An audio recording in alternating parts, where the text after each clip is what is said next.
Dr. Zilvan's secondary eyelids flicked shut in frustration as he reread the research report before him. The data was unassailable, the conclusions undeniable, and yet he still could not fully accept them.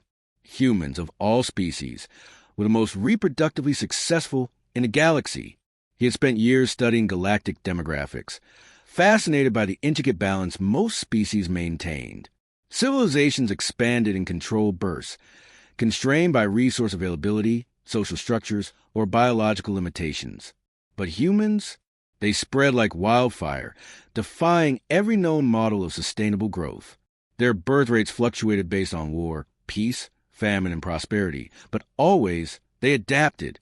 They multiplied under conditions that should have rendered them extinct. They bred in deep space, on barren moons, inside hostile atmospheres. It was madness, and worse, his peers refused to believe it. The Galactic Council scoffed at his findings, dismissing them as errors or exaggerations. The Sci-Fi Dominion, his own people, deemed his theories absurd, claiming that no sentient species could maintain such unchecked reproductive momentum. Even the insectoid Crothics, notorious for their swarming tactics, balked at the notion that humans outpace them in sheer numbers. But the numbers did not lie. So now, against his better judgment, Dr. Zilvan found himself descending onto New Titan, a barely habitable human colony on the fringes of the galaxy. His orders were simple: confirm firsthand whether humans truly were as reproductively and adaptively prolific as his research suggested, or some error had corrupted his calculations. His research vessel shuddered as it entered the colony's thin, methane-tainted atmosphere. Through the viewport, he saw settlements spreading across the landscape in defiance of reason, domed outposts dotting the cracked, storm-blasted terrain, each one teeming with life. A flicker of unease curled in his chest. Perhaps the Council had been wrong to dismiss him. First contact on New Titan. The human landing platform was predictably chaotic. Workers in mismatched uniforms unloaded supply crates, while a group of children, offspring already, chased each other through the dust. The air smelled of metal, sweat, and something burning. Dr. Zilvan stepped onto the platform with calculated precision, his scaled hands folded behind his back. A human female strode toward him, her stance confident, her gaze assessing. Captain Rhea Lawson, leader of New Titan security forces, battle-hardened, pragmatic. Zilvan had read her dossier. "Welcome to New Titan," she said, offering a handshake. Zilvan ignored the gesture. "I will require full access to your colony's demographic data and biological records." Lawson smirked. "Right to business, huh? Thought you eggheads like small talk. I do not have an egg." She blinked, then exhaled through her nose in what he recognized as human amusement. "Oh, you're going to be fun." She led him to the colony's inner sectors, a hodgepodge of prefabricated structures, improvised repairs, and engineering solutions that should not have worked, but somehow did. Humans thrived on this barely hospitable world, cobbling together industry and agriculture from near nothing. Zilvan's discomfort grew. This was not normal. No other species built civilizations so recklessly, with such audacity. Meeting the specialists, inside the colony's central research facility, 3 other humans waited. Dr. Kiran Patel, the colony's biologist, greeted Zilvan with an enthusiastic nod. "So, you're the one studying our reproductive habits. Fascinating field of research. I assume you read my work on accelerated gestation adaptation." Felix Fixer Alvarez, an engineer, leaned against a console with a lopsided grin. "So, Doc, are we freaks or what?" Juno Kai, a self-described artist, lounged in the corner, eyes bright with curiosity. "You're trying to understand why we keep spreading, huh? Maybe it's just who we are." Zilvan studied them, calculating. This group represented humanity's greatest strength, their maddening diversity of thought. Each one saw the world differently, yet they functioned together, building, expanding, multiplying. "I require your cooperation," he said at last. "I must determine if your species is truly as prolific as my research suggests." "Define prolific," Lawson said, arms crossed. Zilvan hesitated, then spoke the simple truth. "Your people do not stop. Patel chuckled. He's not wrong. Before Zilvan could respond, alarms blared through the facility. The screens flickered to life, showing incoming ships. Not human. Crothics. The threat reveals itself. Hell, Lawson muttered. Already moving. We're out of time. Zilvan's throat tightened. Explain. Alvarez pushed past him, activating the colony's defense grid. Those bug bastards have been sniffing around for months. Looks like they finally decided to crash the party. Kai stood, stretching. Guess they don't like the competition. Zilvan's mind reeled. The Crothics feared only one thing, a species that could outbreed them, outlast them. And now, they had come to wipe out the humans before they could spread any further. Captain Lawson checked her sidearm, then gave Zilvan a grim smile. You came here to see why humans don't stop, Doc? She gestured to the screens, where the Crothics fleet descended like a swarm of locusts. Stick around. You're about to find out. Dr. Zilvan had always believed in logic. Patterns dictated outcomes, and predictable behavior ensured survival. Yet, as he stood amidst the frenzied chaos of the new Titan Command Center, watching humans prepare for war against an enemy that outnumbered them 100 to 1, he realized something unsettling. Humans did not follow patterns. They created them, and then they shattered them. The Crothics arrived. The holographic display flickered as the Crothics' fleet closed in, their jagged warships blotting out the sky. The insectoids did not waste time with negotiations. They understood only one equation, dominance or extinction. A transmission came through, an eerie, chittering voice, translated to the colony systems. Humans, your exponential spread threatens the balance. This world will be sterilized. Submit or be eradicated. Captain Real Lawson leaned against the control console, utterly unfazed. Yeah, I don't think so, she muttered. Dr. Zilvan turned to her in disbelief. They have greater numbers, superior firepower, and total orbital control. Your species has no logical path to victory. Felix Fixer, Alvarez snorted, strapping a welding torch to his belt. That's the fun part. Document. We're not fighting to win. We're fighting to outlast. Lawson grinned. And that's what we're best at. The unconventional plan. While other species might have prepared defensive lines or attempted a desperate evacuation, humans did something utterly baffling. They vanished. Within minutes, entire sections of the colony went dark. Power grids shut down. Comms channels scrambled. The settlements, once teeming with life, became ghost towns. Zilvan watched in stunned silence as the humans tore down their own infrastructure. The Crothics needed targets, but the humans refused to give them any. This is madness, Zilvan whispered. You are destroying your own colony. Not destroying, Dr. Kiran Patel corrected, already programming a new bioweapon strain into his handheld scanner. Rearranging. Alvarez chuckled, hoisting a massive decoy beacon onto his shoulder.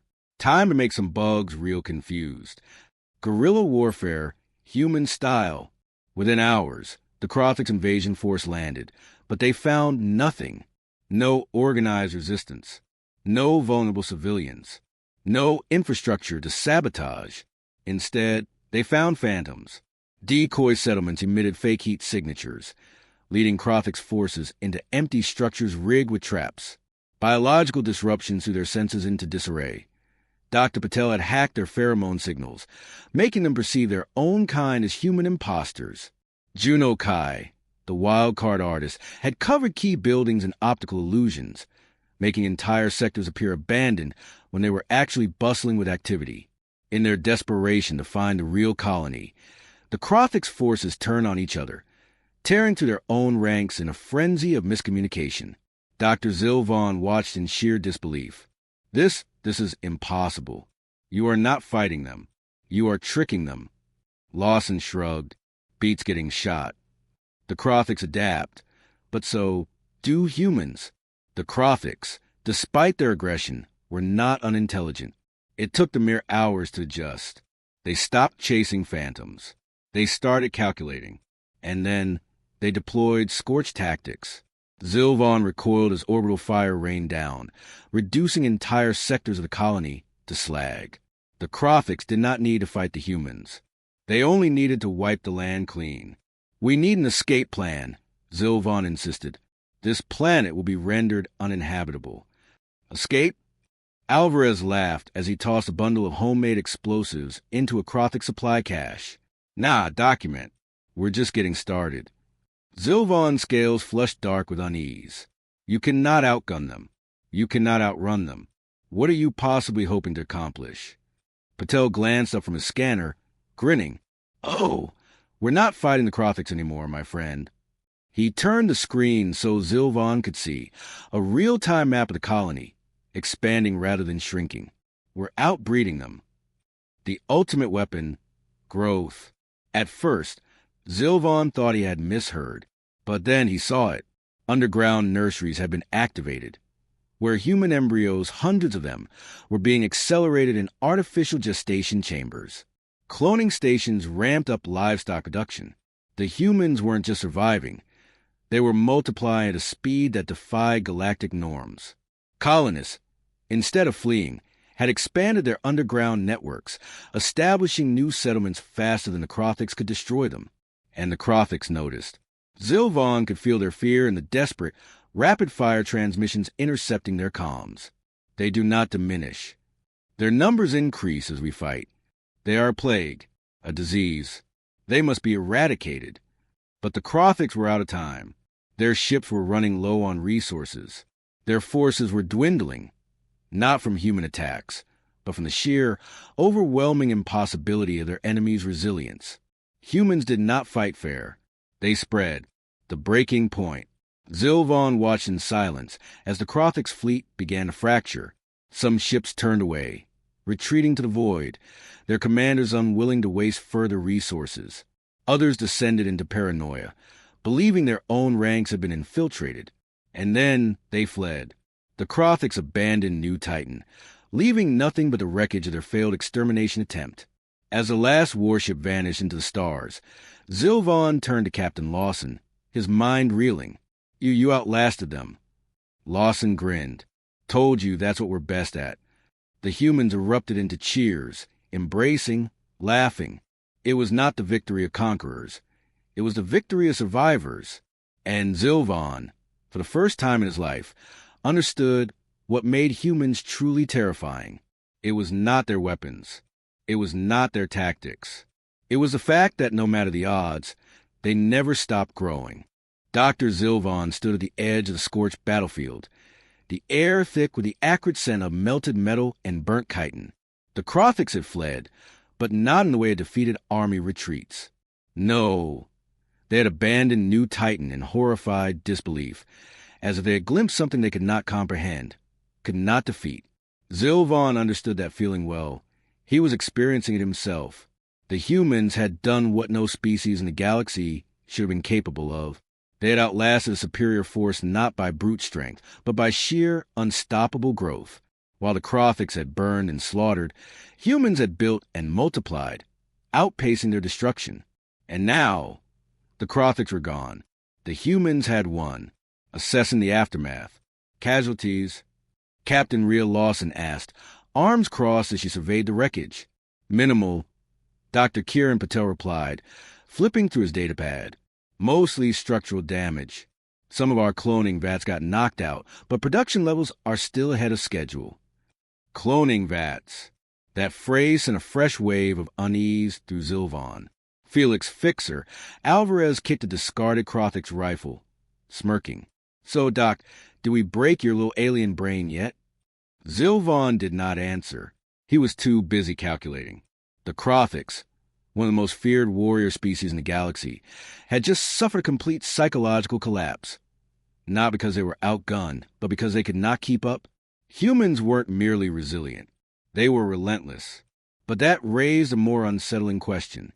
What happens when the rest of the galaxy realizes what I now understand? A new enemy emerges. Before he could voice his concerns, an incoming transmission flickered onto the colony's main comm screen. It was from the Galactic Council. A figure appeared, a Dovan diplomat, her pale, feathered crest bristling with barely concealed alarm. The Dovin were one of the most politically powerful species in the galaxy, known for their strict population control and territorial balance. Captain Lawson, Dr. Zilvan.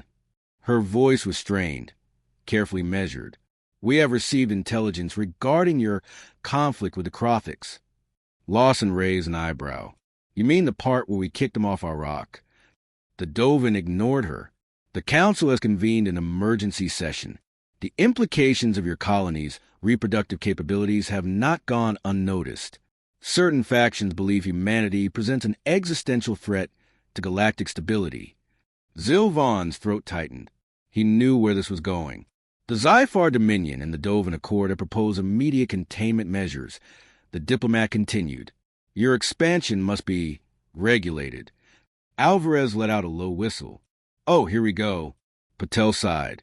Let me guess. They're scared of us now. Zilvan finally found his voice. This is what I feared. You have frightened them. The galaxy does not understand what it cannot control. Then they better get used to it. Lawson said flatly. The diplomat's voice dropped to a cold warning. Captain, if humanity refuses to cooperate, the Council will be forced to consider alternative solutions. A silence settled over the room. Lawson leaned in slightly. Let me get this straight. We defend ourselves. We survive. And now you're saying we're the problem. Unchecked growth is a problem. The diplomat corrected. The Council cannot allow a species that expands exponentially without restraint. It disrupts the balance. Lawson scoffed. Balance? You mean stagnation. This is your only warning, the diplomat said. Comply, or the Council will intervene. The transmission cut out. A hard truth. Zilvan turned to the humans, his mind spinning. Do you understand what you have done? Alvarez rolled his eyes. Here comes a lecture.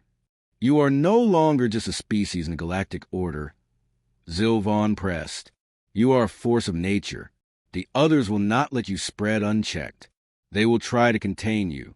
And if they fail, they'll try to wipe us out, Lawson finished. Zilvan exhaled slowly. Yes. The reality of it settled over the room. The Crothics had tried and failed, but the rest of the galaxy would not make the same mistakes. They would not underestimate humanity again. Juno Kai, silent until now, finally spoke. So, what do we do? Lawson straightened. We do what we always do. Zilvan studied her carefully. Which is? She smiled. We adapt. The next move. Lawson turned to Patel. How fast can we set up terraforming units? Patel blinked. Wait, you're expanding. Of course we are, she said. You heard them. The Council wants to contain us. That means we need more colonies. Faster. If they can't pin us down, they can't stop us. Zilvan's spines bristled. That will make you an even greater threat in their eyes. Lawson shrugged. Then they should have left us alone. She turned to Alvarez. I want every ship modified for long-range settlement drops. I want stealth mining ops pulling resources from asteroid belts before the Council can monitor them. Juno grinned. And I'll start designing fake colony signals to throw them off. Patel laughed under his breath. We're really doing this. Zilvan could only stare. They had just survived an extinction-level war, and their first instinct was to push forward, to grow even faster. He had studied 100 different civilizations, mapped the patterns of rise and decline across millennia. Every species had limits, a breaking point where expansion became unsustainable. But humans had no limits. They are not a species. They are an event. And for the first time in his career, Dr. Zilvan feared what came next.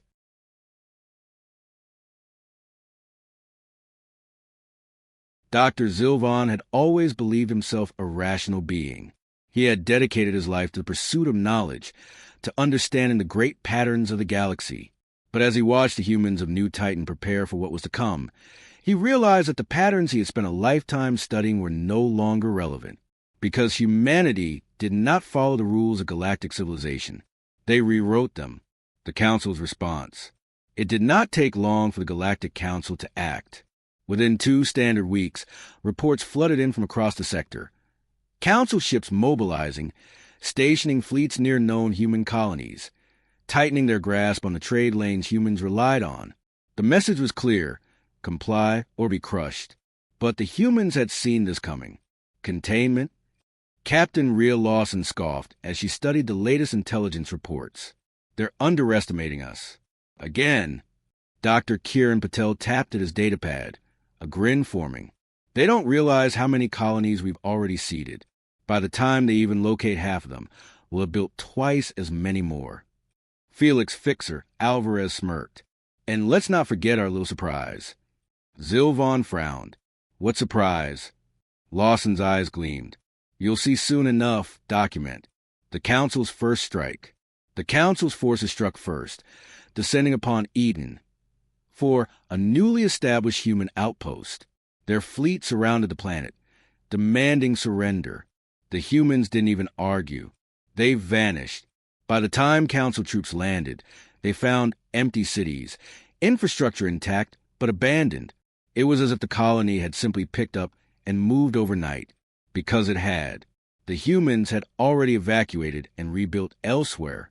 The Council tried again, hitting another colony, only to find the same thing.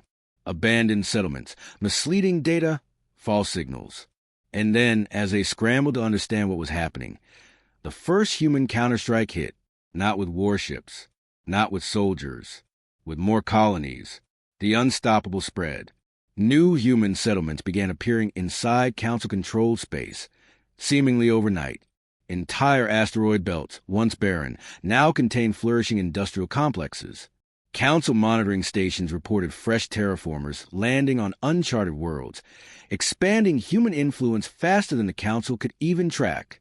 They're not fighting back, Zilvon murmured, realization dawning. They're flooding the board. Lawson grinned. Exactly. The Council had prepared for war, for a military campaign to crush a rebellious species. They had not prepared for a tidal wave of expansion they could not contain. Every time the Council shut down a colony, 3 more appeared elsewhere. Every time they imposed restrictions, humans found loopholes. Every time they tried to enforce control, humans outgrew them. And it was terrifying. The breaking point. The Council's leaders soon faced a harsh truth. If they wanted to stop humanity, they would have to resort to total extermination, something no galactic power had attempted in millennia. And the moment they did, every other species would take notice. Because if the Council could wipe out one species for growing too fast, what stopped them from doing it to others? The unity of the galactic order fractured. Some species, fearing they might be next, began secretly aiding humanity, funneling resources, information, even entire fleets to them. Others hesitated, unwilling to commit to outright genocide. The Council wavered, and that hesitation was all humans needed, because humans didn't need to win a war. They just needed to outlast it. Zilvon's final realization. Dr. Zilvon stood with Captain Lawson on the edge of New Titan's reconstructed main hub, watching new ships launching into the void, bound for worlds unknown. You were right, he admitted at last. The others fear you. Lawson gave him a sidelong glance. And you? Zilvon exhaled. I fear what happens when the galaxy realizes it can't stop you. She smirked. Then they better start keeping up. Above them, another wave of colony ships soared into the stars. The humans were not stopping, and nothing could stop them now.